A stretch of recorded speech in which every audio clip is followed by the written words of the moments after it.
Welcome to சுடர் கருணை பிரகாசம் சேனல். வாங்க, இன்றைக்கி மிளகு குழம்பு தாங்க பார்க்க போகிறோம். இந்த மிளகு குழம்பு எங்கள் அப்பாயி சொல்லி கொடுத்த கைப்பக்குவத்தில் இன்றைக்கி நான் உங்களுக்கு சொல்லி காட்ட போகிறேன். ரொம்ப ரொம்ப நல்லா இருக்குங்க. அதாவது யாருக்கெல்லாம் இப்போ ரொம்ப சளியால் அவதிப்படுறீங்களோ, இல்லை எனக்கு வந்து தொண்டை அடைப்பு, வறட்டு இருமல், மூக்கில் வந்து அப்படியே அடைப்பாக மூச்சே விட முடியாத அளவுக்கு சளி அடைச்சிருக்கு அப்படின்னு நினச்சிங்கன்னா இந்த குழம்ப செஞ்சு சாப்பிட்ட 1 மணி நேரத்தில் தெரியுங்க உங்களுக்கு அந்த ரிலீஃபு. ஏன்னா நான் வந்து கிட்டத்தட்ட ஒரு மாதமாகவே சளி தொல்லையால் தான் அவதிப்பட்டுக்கிட்டு இருக்கேன். அப்போ வந்து நான் எடுத்துக்கிட்ட ரெசிபியை தான் உங்கள் கூட பகிர்ந்துக்கிறேன். ரொம்ப நல்லாயிருக்குங்க. இந்த மிளகு குழம்பு செஞ்சு வச்சுக்கிட்டிங்கன்னு வச்சுக்கோங்க, 1 வாரத்துக்கு கெட்டே போகாது. ஏன்னா அந்த அளவுக்கு நம்ம பக்குவமாக வைக்க போகிறோம். நல்லா தேனு மாதிரி சூப்பராக ஒரு மிளகு குழம்பு வச்சிடலாமா? இதுக்கு வந்து நான் வந்து ஒரு மசாலா அரைக்க போகிறேன். 1 டீஸ்பூன் சாப்பாட்டு அரிசி, 3 டேபிள் ஸ்பூன் மிளகு நல்லா தாராளமாக சேர்த்துக்கோங்க. எண்ணெய் கண்டிப்பாக தேவை. ஒரு சின்ன டீஸ்பூனால் 1/4 டீஸ்பூன் அளவுக்குன்னு வச்சுக்கோங்களேன் கடலைப்பருப்பு, 1 டீஸ்பூன் சீரகம், வெந்தயம் ஒரு 1/4 டீஸ்பூன், வர கொத்தமல்லி அது 1 டேபிள் ஸ்பூன் சேர்த்துக்கோங்க. ஒரு 5-6 வரமிளகாய் இதெல்லாம் போட்டு நல்லா வறுத்துக்கோங்க. வறுக்கும்போது கருகிடாமல் வறுத்துக்கோங்க. இந்த மசாலா தான் இந்த மிளகு குழம்புக்கு நல்ல ஒரு வாசத்தையும் நல்ல ஒரு ஃப்ளேவரையும் கொடுக்கும். 2வது நல்லா சூப்பராக இருக்கும் குழம்பு. நல்லா ஒரு கைப்பிடி அளவுக்கு கருவேப்பிலை போட்டுக்கோங்க. ஒரு 3 கொத்தை உருவுனா எவ்வளவு கருவேப்பிலை வருமோ அந்த அளவுக்கு கருவேப்பிலை சேர்த்து நல்லா வறுத்துக்கோங்க. இது நல்லா வறுத்து வர்றப்பயே ஒரு 5-6 பூண்டு பல், அதாவது நாட்டு பூண்டு இருந்தால் சேர்த்துக்கோங்க. ரொம்ப நல்லாயிருக்கும். நான் சின்ன பூண்டு பல்லாக ஒரு 5-6 பூண்டு பல் சேர்த்துக்க போகிறேன். இது நல்லா வறுத்ததுக்கு அப்புறம் சேருங்க. அப்போ தான் வந்து அதில் உள்ள ஈரப்பதம் வந்து அதை வறுபடாமல் ஆக்கிடும். அதனால தான் லாஸ்ட்டாக சேர்க்குறேன் நான் பூண்டை. நீங்கள் கட்டி பெருங்காயம் இருந்தால் இந்த டைம்லேயே வறுத்து சேர்த்துக்கோங்க, நல்லாயிருக்கும். நான் வந்து தூள் பெருங்காயம் தான் போட போகிறேன், அதனால் நான் சேர்க்கலை இதில். இதை நல்லா வறுத்துட்டு ஆற வச்சுட்டு ஒரு மிக்சி ஜாரில் போட்டு நல்லா ஃபைன் பவுடராக அரைச்சிடுங்க. சில பேர் வந்து பேஸ்ட்டாக அரைச்சி போடுவாங்க, நானுமே பேஸ்ட்டாக அரைச்சி போடுவேன். என் ஃப்ரெண்டு ஒருத்தவங்க சொன்னாங்க இந்த மாதிரி பவுடராக நல்லா பவுட்ரு பண்ணிவிட்டு குழம்பு வைங்க, மிளகு குழம்பு நல்ல வாசம் கும்முன்னு இருக்கும் அப்படின்னு சொன்னாங்க. அதான் நான் வந்து செஞ்சுருக்கேன். இப்போ ஒரு மண் சட்டி அடுப்பில் வச்சிடலாம். இதை அரைச்சி எடுத்து வச்சாச்சு. ஒரு 100லேருந்து 150 ml நல்லெண்ணெய் விட்டுக்கோங்க. இது முழுக்க நல்லெண்ணெய் செய்யணும். இது ஒரு பத்திய குழம்பு மாதிரின்னு வச்சுக்கோங்களேன். 1 டீஸ்பூன் கடுகு, 1 டீஸ்பூன் மிளகு, தாளிப்புக்கு இது 2ம் கண்டிப்பாக சேர்க்கணும். ஒரு 1/4 டீஸ்பூன் வெந்தயம், ஒரு 1/2 டீஸ்பூன் அளவுக்கு சீரகம் அதுவும் சேர்த்துக்கணும். இந்த 4 பொருளும் தாளிப்புக்கு கண்டிப்பாக சேர்க்கணும். சேர்த்து நல்லா வறுத்து விட்டுருங்க. இந்த கடுகு, வெந்தயம், மிளகு, சீரகம் இதெல்லாம் நல்லா பொரிஞ்சு வந்ததுக்கப்புறம் கருவேப்பிலை சேர்க்கணும். நல்லா 1 கொத்துலேருந்து 2 கொத்து அளவுக்கு கருவேப்பிலையை நல்லா உருவி சேர்த்துக்கோங்க. கருவேப்பிலை நல்லா பொரிஞ்சதுக்கப்புறம் பூண்டு வந்து நல்லா 2 கைப்பிடி அளவுக்கு நல்லா நாட்டு பூண்டுங்க. நாட்டு பூண்டு இருந்து இந்த மிளகு குழம்பு வச்சிங்கன்னா இன்னும் நல்லா சுருக்குன்னு இருக்கும், நல்லா காரசாரமாக போட்டு ஒரு 30 பூண்டு பல்லுன்னு வச்சுக்கோங்களேன். நீங்கள் பெரிய பூண்டாக இருந்தால் ஒரு 20 சேர்த்துக்கோங்க, கரெக்டாக இருக்கும். இப்போ ஒரு 2-3 கைப்பிடி அளவுக்கு சின்ன வெங்காயம் இதையும் உரித்து சேர்த்துக்கோங்க. இந்த மாதிரி குழம்புகள்லாம் வைக்க கற்றுக்கிட்டாலே போகிறோங்க. பெரும்பாலான குழம்புகளை நம்ம வந்து ஈஸியாக செய்ய முடியும்னு சொல்லுவாங்க எங்கள் அப்பாயி. அதாவது வந்து ஒரு பூண்டு குழம்போ ஒரு கார குழம்போ பக்குவமாக வைக்க தெரிஞ்ச பெண்ணுக்கு வந்து எல்லா குழம்புமே ஈஸியாக செஞ்சிடலான்னு சொல்லுவாங்க. இதெல்லாம் பேசிக்காக இருக்கவங்களுக்காக நான் சொல்கிறேன். ஒரு மஞ்சத்தூள் ஒரு டீஸ்பூன் போட்டுக்கோங்க. மல்லித்தூள் 2 டீஸ்பூன் போட்டுக்கோங்க. ஏன்னா ஏற்கனவே நம்ம மிளகு மல்லி எல்லாம் சேர்த்து அரைச்சி வச்சுருக்கோம். அதனால் மிளகாத்தூள் ஒரு 1/2 டீஸ்பூன் போட்டுக்கோங்க.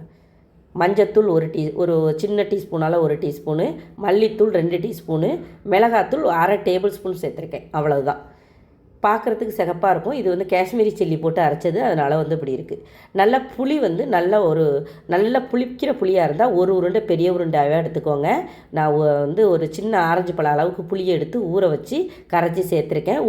கல் உப்பு சேர்த்து இதுக்கு 1 கிளாஸ் தண்ணி ஊற்றிக்கோங்க. என்ன இப்படி முதல்ல தண்ணி குழம்பு வந்து நல்லா கெட்டியாக இருக்கும் புளி ஊற்றினதுக்கப்புறம். அதுக்கப்புறம் தண்ணி ஒரு டம்ளர் எக்ஸ்ட்ரா ஊற்றுங்க. நான் ஏன் எக்ஸ்ட்ரா ஊற்ற சொல்கிறேன்னா, நம்ம அதுக்கப்புறம் வந்து அந்த குழம்பு பொடி அரைச்சி வச்சுருக்கோம் பாருங்கள், அது வேறு சேர்க்குறப்ப குழம்பு வந்து ரொம்ப திக்காகிடும். ஃபஸ்ட்டே கொஞ்சம் தண்ணி நிலக்கமாக விட்டு நல்லா கொதிக்க விட்டுருங்க. இந்த புளித்தண்ணி வந்து நல்லா கொதித்து அப்படியே பச்சை வாடை போகிற அளவுக்கு இருக்கணும். இதில் ஒரே ஒரு இது வந்து நான் மறந்துட்டேன். அதாவது பெருங்காயத்தூள் வந்து நான் வந்து பொரிக்கும் போதே போடுவேன். இதில் இன்றைக்கி மறந்ததுனால நான் வந்து குழம்பு கூட்டி கொதிக்க விட்டதுக்கு அப்புறமா கொஞ்சமாக சேர்த்துருக்கேன். நீங்கள் முதல்ல சேர்க்குறதுனாலும் சேர்த்துக்கலாம். இப்போ நம்ம வந்து பெருங்காயத்தூளை இதில் சேர்த்துக்கலாம். பெருங்காயத்தூள் வந்து 1 டீஸ்பூன் அளவுக்கு சேர்த்துக்கோங்க. சேர்த்து மூடி போட்டு நல்லா கிளறி விட்டுட்டு நல்லா கொதிக்க விடுங்க. இந்த மாதிரி பெருங்காயத்தூள் சேர்த்தா கூட நல்லா வாசமாக தான் இருக்கும். ஏற்கனவே பொரித்து அரைச்சது தான் இந்த பெருங்காயத்தூள், அதனால் வந்து பிரச்சனை இல்லை. நம்ம பொரிக்காத பெருங்காயத்தூளாக இருந்தால், பச்சை பெருங்காயத்தூளாக இருந்தால் நீங்கள் பொரிச்சிட்டு சேர்க்குறது தான் நல்லாயிருக்கும். இப்போ நல்லா மூடி போட்டு நல்லா கொதிக்க விட்டு நல்லா தலைப்புலன்னு இந்த மாதிரி கொதிக்கணுங்க. நல்லா அந்த புளி ஸ்மெல்லு வந்து நல்லா போகணும். புளி வந்து நான் பச்சை புளி சேர்த்துருக்கேன், அதாவது இப்போ தான் மரத்துலேருந்து புது புளி அது, அதனால் வந்து வயிற்றுக்கடுப்பெல்லாம் வரும். அதனால் எப்போவுமே இந்த புளித்தண்ணி வந்து நல்லா கொதிச்சிடணும். கொதிச்சதுக்கப்புறம் தான் நம்ம வந்து மற்ற பொருளெல்லாம் சேர்க்குறப்ப தான் அந்த குழம்பு நல்லா டேஸ்டியாக இருக்கும். இப்போ நான் வந்து ஒரு குழம்புக்கு உள்ளது தாங்க வறுத்து அரைச்சேன், அதாவது ஒரு குழம்புக்கு எவ்வளோ சேர்க்கணுமோ அவ்வளோதான் வறுத்து அரைச்சேன். அதை ஃபுல்லாகவே நான் சேர்க்க போகிறேன். ஃபுல்லாகவே சேர்த்துட்டேன்.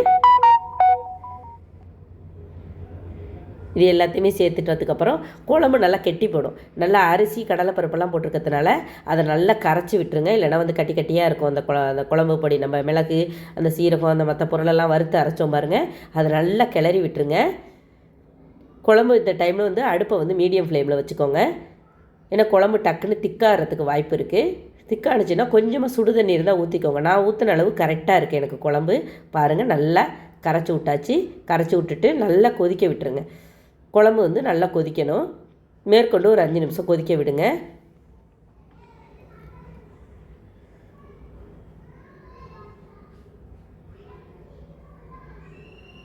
நல்லா இந்த மாதிரி சுண்டை கொதித்து அப்படியே பபிள்ஸாக வரும். இந்த டைமில் வந்து நம்ம வந்து வெல்லம், ஒரு சின்ன கட்டி வெல்லம் சேர்க்கணுங்க. இது வந்து இந்த உப்பு புளி காரம் எல்லாத்தையும் பேலன்ஸ் பண்ணுறதுக்காக, குழந்தைங்களும் சாப்பிடணும் அப்படிங்கிறதுக்காக சேர்க்குறேன். இது வேண்டான்னா நீங்கள் ஸ்கிப் பண்ணிக்கலாம். ஆனால் கொஞ்சமாக வெள்ளைக்கட்டி போட்டு நீங்கள் குழம்பு வைக்கிறப்ப நல்லாயிருக்கும் மிளகு குழம்பு. நல்லா டேஸ்டியாக இருக்குங்க. இதில் தக்காளியோ தேங்காவோ நம்ம சேர்க்கலை, அதனால் ஒரு வாரத்துக்கு இந்த குழம்பு இருக்கும். ஃப்ரிட்ஜில் எல்லாம் வச்சுட்டிங்கன்னா 15 நாளைக்கு கூட இருக்கும், அந்த அளவுக்கு கெட்டே போகாது. நல்லா வெல்லம் போட்டதுக்கப்புறம் தேன் கலரில் எண்ணெயெல்லாம் பிரிஞ்சு அப்படி ஒரு ஷைனிங்காக வருங்க இந்த குழம்பு. இந்த குழம்பு வச்சுட்டுன்னு வச்சுக்கோங்க, உடம்பு சரியில்லாதப்பெல்லாம் இந்த குழம்பை ஊற்றி ஒரு அப்பளம், ஒரு தொட்டுக்க, ஒரு பொரியல் கூட வேண்டியில்லை. ஒரு முட்டை இருந்துச்சுன்னா ஆம்லேட் போட்டு வச்சுக்கலாம், இல்லைன்னா ஒரு அப்பளம். இல்லை நான் வந்து இன்றைக்கி வந்து பரங்கிக்காய் ஆக்கிட்டு வெல்லம் போட்டு ஆக்கிட்டு இது அப்பளம் பொரித்து தான் வச்சுருந்தேன். சூப்பராக இருந்துச்சு இது குழம்பு. இறக்குனதுக்கப்புறம் பாருங்கள், கிண்டும் போதே உங்களுக்கு தெரியுதா, குழம்பு அப்படியே தேன் மாதிரி எண்ணெய் பிரிஞ்சு அவ்வளோ டேஸ்ட்டாக இருந்துச்சுங்க. எங்கள் வீட்டில் எல்லாருமே இன்றைக்கி பாராட்டினாங்க, குழம்பு நல்லா இருக்குது, சளி பிடிச்சதுக்கு அதுக்கும் இந்த குழம்பு ஊற்றி திங்கிறதுக்கு வாய்க்கு அப்படி ஒரு உணக்கையாக இருக்குது அப்படின்னு சொன்னாங்க. ஏன்னா இப்போ இந்த நிறைய பேருக்கு வந்து உடம்பு சரியில்லாமல் மழை காலத்தில் கூட போகல, ஆனால் அந்த வெயில் ஆரம்பித்ததுக்கப்புறம் ஏகப்பட்ட பேருக்கு சளி பிடிச்சிக்கிட்டு ரொம்ப தொல்லை. ரெண்டாவது இந்த வெக்கைனாலையா என்னன்னு தெரியலை, வேர்வை சளின்னு சொல்லுவாங்க, ரொம்ப பிடிச்சி அவதிப்படுறவங்க இந்த குழம்பை வச்சு உடனே சாப்பிடுங்க, அந்த ரிலீஃப் அப்படியே தெரியும் உங்களுக்கு. இது வந்து நான் சுட சுட சாதத்தில் பரங்கிக்காய் ஆக்கி வச்சுட்டு ஒரு அப்பளத்தை வச்சுட்டு சாப்பிட்டேன், அவ்வளோ சூப்பராக இருந்துச்சு. உங்களுக்கு வேணும்னா நீங்களும் செஞ்சு சாப்பிட்டு பாருங்கள் இந்த மிளகு குழம்பை. இந்த ரெசிபி உங்களுக்கு பிடிச்சிருந்துச்சுன்னா சுடர் கருணை பிரகாசம் சேனலுக்கு மறக்காமல் சப்ஸ்கிரைப் பண்ணுங்கள், லைக் பண்ணுங்கள், ஷேர் பண்ணுங்கள், கமெண்ட் பண்ணுங்கள். எப்போதும் போல உங்கள் சப்போர்ட் கொடுத்துட்டே இருங்க. நன்றி, வணக்கம்.